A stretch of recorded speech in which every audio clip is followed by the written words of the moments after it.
Update: wife and I decided to try for kids last year. Found out I'm completely infertile without surgery. 5 months later, she got pregnant. Original post: my wife, 33 female, and I, 34 male, have been married for 3 years, together for 6. She's always been one of the most amazing people I've ever met. No huge fights, love languages match up, and we're both fairly active people, which has been why we've always had a really strong relationship for so long. That's why this is so difficult for me.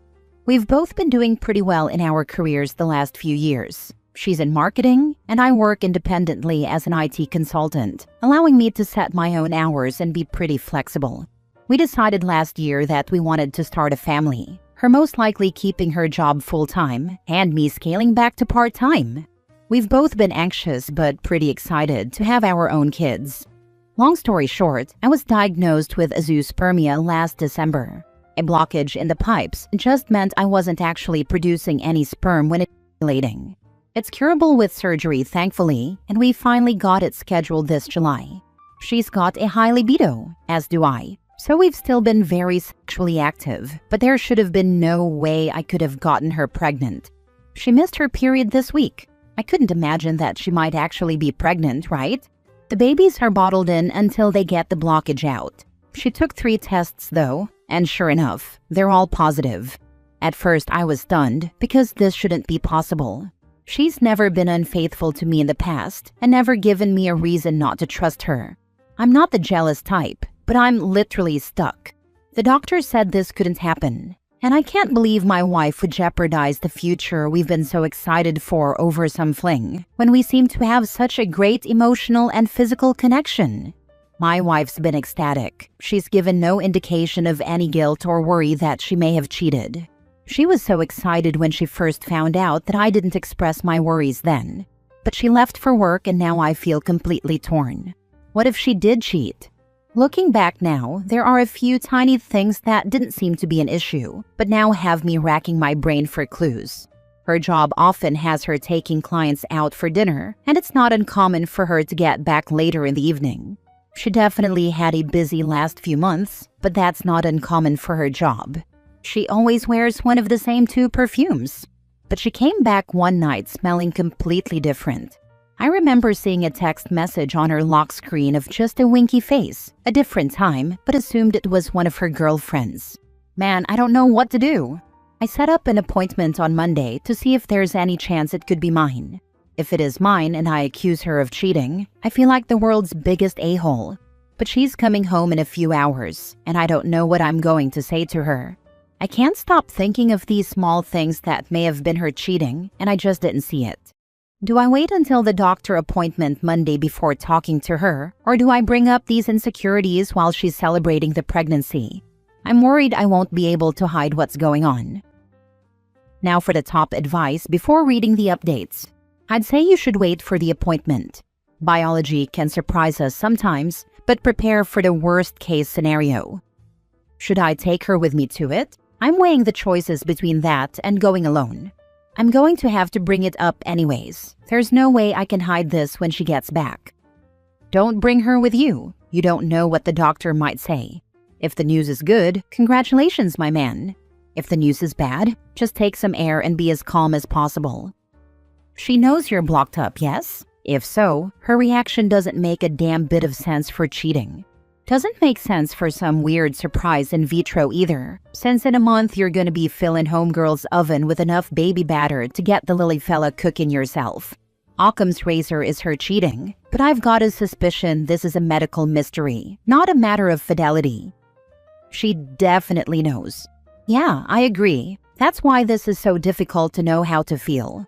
I don't know if my instinct is trying to tell me something, or I'm just overreacting since I've been cheated on before. Edit/mini update. I should add it I've been cheated on before. Our relationship has been pretty healthy, but that old fear is creeping back in now. I'm not sure how to just wait until the appointment. I really hope y'all are right that some freak sperm made it past. My wife's coming home though in an hour, and I have to decide if I'm going to put on a happy face until Monday or not. She texted saying she's going to be home late. This is bringing up some old emotional scars, I think, and it's just messing with me. I'm usually never this insecure or uncertain about being straightforward.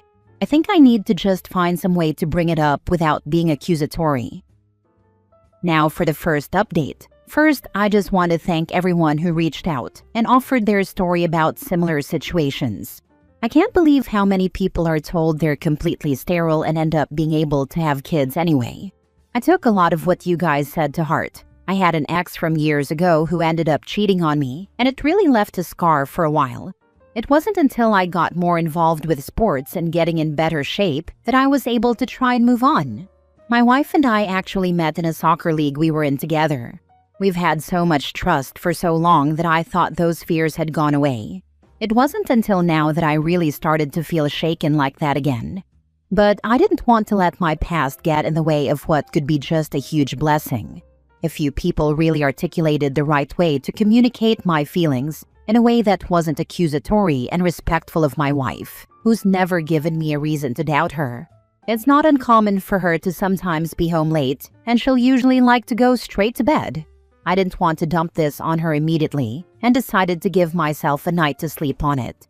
I got up pretty early. Just being restless, went for a run, and cleared my mind. I couldn't wait any longer. I made our favorite omelets and told her I needed to talk about something. You know I'm not Ashley, right? She knows me well. Ashley's my ex who cheated. So first I apologized. I apologized because I let this build up in my head for so long without talking with her about it sooner. What should be a blessing has been nothing but insecurity and fear for me. We talked for a while. I told her how happy it made me to see her ecstatic and excited for the baby.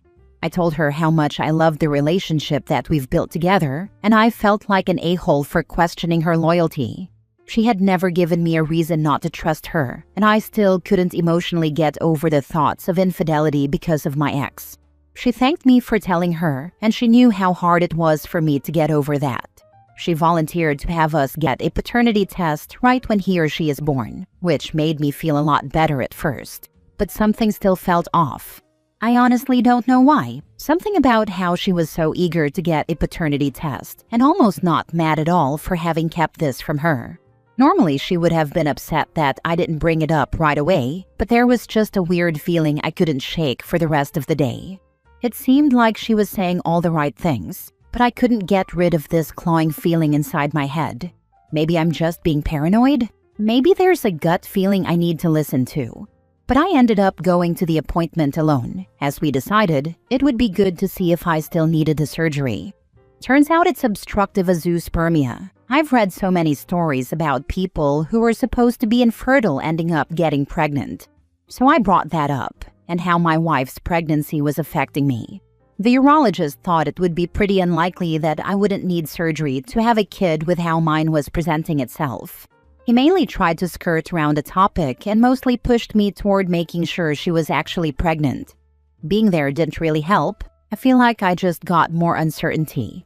She had another night being out until 8:30 last night. We talked about scheduling an appointment to verify the pregnancy when she got home. She seemed a little confused, but then quickly agreed. She promised to do it in the morning. I asked how work had gone, and she gave me a kind of non-committal answer about her boss pushing her too much and being stressed out. There's nothing huge there, but she just seemed off. I really couldn't put my finger on it. We were still acting all lovey-dovey, but something just felt wrong. And I couldn't talk about it without repeating the same conversation we had Sunday. I've been trying to throw myself into work to distract myself, but I haven't been able to focus. We have a joint checking account that we'll sometimes move money in and out of, but we really only use it for groceries or household items unless we talk about it beforehand. This morning, she moved half of it to hers, about $1,700. We don't do that. She's never needed to before. And I checked our healthcare portal, and she made the appointment for the one-time Thursday that I mentioned I was busy working on site. We were supposed to go together. I'm starting to go crazy. How do I bring this up in a way that isn't just having the same conversation again? I'm looking into getting a second opinion for myself, but I need a litmus test from objective outsiders to know if I'm really losing it, or if this seems weird to someone else. There is a paternity test called non-invasive prenatal paternity, NIPP, that can check paternity before the baby is born. It includes taking your wife's blood. Fetal DNA can be separated and tested, and your blood. She can get her blood taken first, and then you could go a little later. You don't have to have it done at the same time. I only thought of this because it cost around $1,700 to get it done.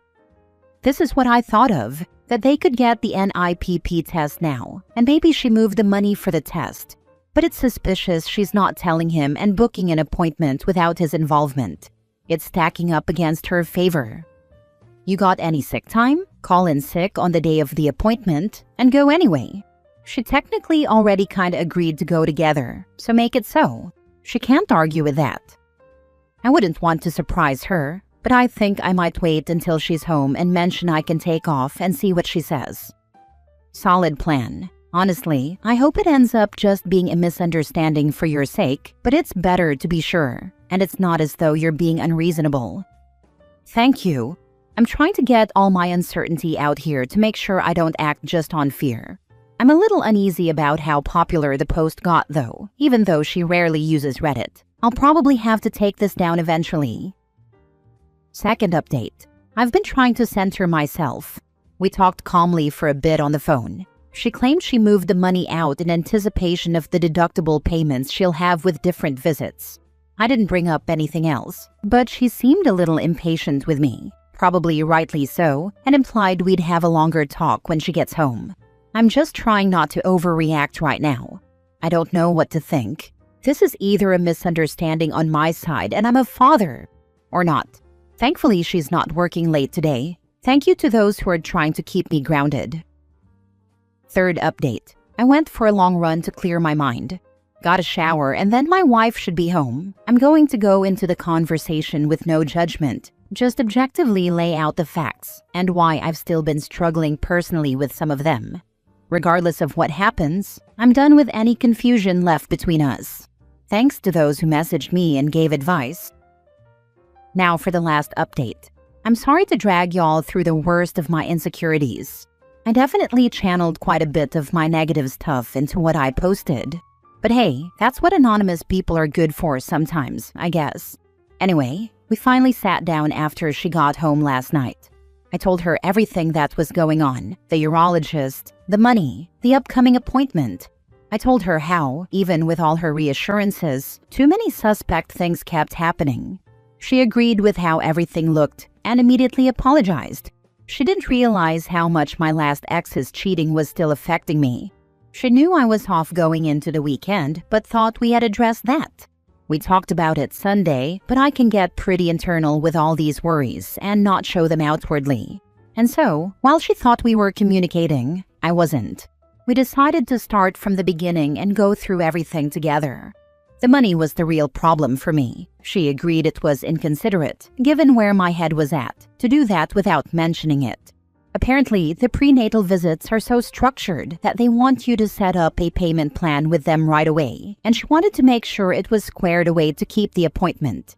She offered, without me prompting, to call them with me tomorrow to verify that, or, if I really wanted, we could move the money back. She does get better rewards out of her account, so it kind of made sense. We read up on obstructive azoospermia, and it doesn't seem like they're often invincible force fields. It seems like only the actual absence of the vas deferens, CBAVD, guarantees complete infertility, so it is possible for some sperm to get through. We're going to go back to the original specialist I was working with last year and hopefully get a clearer picture. It turns out the appointment she made was the only time they had available so soon, and she figured it'd be best not to wait. I told her I took off work to go with her, and she was relieved I could join. Once again, she said all the right things and seems genuine about getting us on the same page. After going through each thing, I was just wishing I believed her a little more before. She's stressed out with work and when she'll have to take off, but she really seemed to want to go out of her way to alleviate my concerns. She even offered an open phone policy if I needed it. We did look at the text I had seen, and it was just a girlfriend. I declined though, since I don't want to be that husband. This has really made me take a deeper look at my past and how it still affects me today. Even thinking back to this weekend, it was so hard to see in the moment how much all the uncertainty was affecting me. That level of anxiety literally makes you question what around you are real. I think trust but verify is the best way to put it. I was just trying to verify without any of the trust. This has all put a strain on our marriage, but I'm feeling a bit more like we're a team again working toward easing that. She thought that a nip ASAP was a great idea, as long as we also get some kind of counseling together. I'm not big on therapy, but I can probably agree that it will most likely help. I'm feeling a little better about everything. Thanks again to everyone who reached out and shared their own stories. Every other comment here I read was a story of a family member who was supposed to be barren and ended up popping out triplets. And most of all, to those who helped me try to communicate fairly through all of this. It's time for me to hopefully be a father. Edit/update. The paternity test came back initially positive for anyone who's going to see this. It's excellent that your wife was able to not be defensive and to identify with your jilted and wounded perspective to see how things could be negatively interpreted by you. Speaking for the whole internet here, we wish you and your new family the best and that you continue down your healing road.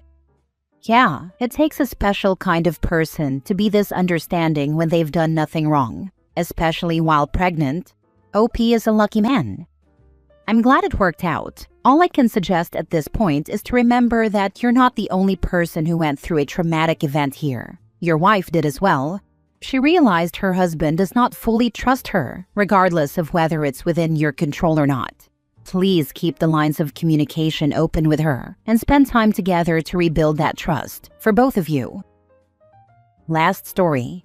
Told my in-laws we're getting divorced because my wife cheated on me since they thought I was leaving her because of her weight. I, 35 male, thought I was getting everything I ever wanted with my wife, 35 female, when we were in our late 20s. I truly love her, both when she was thin and now that she's plus-sized. She became plus-sized during her pregnancy, and I was still hot for her. But she hated her new body and felt ugly despite all my compliments. Over the years, she gained more weight and felt worse about herself. More recently, she cheated on me. She had felt so low about herself that she wanted to see if men who didn't have to love her would find her sexy. I didn't have to love her because we have a child together. I love her because she's her. We're getting a divorce, and I wanted the process to be peaceful. But my in-laws, especially my mother-in-law, 57 female, were giving me hell because they thought I was this shallow jerk who was leaving his wife because she gained weight during pregnancy. I was confronted by her parents again, and I told them the truth. Now my in-laws are giving my wife hell, and she's miserable. I don't want her to be miserable. I just wanted my in-laws off my case. No, you are not the a-hole. Your wife is, though. She lied to her parents about why the marriage ended. Instead of getting the therapy she obviously needs, she chose to cheat. She cheated and then lied about it. You're allowed to correct the record. Given how my wife's self-esteem is so low, she may honestly believe that's why we're getting divorced. She's so convinced that I'm not attracted to her anymore and that I had fallen out of love with her. No amount of evidence has been able to convince her otherwise. She lied to them to make you the bad guy. She needs help. I also gained a lot of weight over the years, pregnancy and then an injury making me permanently disabled. I gave my significant other every opportunity to leave. I was miserable. I am not trying to one-up or compare miseries, different bodies, different experiences. What she did was inexcusable. She hurt you, betrayed you, and then tried to blame you so she didn't have to take accountability. You 100% did the right thing by telling them. However, if you can, tell them to get her some help and support and not beat her further into the ground. She dug herself a hole. They don't need to bring in a backhoe. You don't have to, obviously. Anger or rage is absolutely valid. Some of us can dig our way out, some can't. I wish you healing, sir. Growing up and during early adulthood, she was the prettiest girl. I think she had placed so much stock in that. She has a narrow view of how she needs to look to be pretty. The change in her looks really affected her mentally.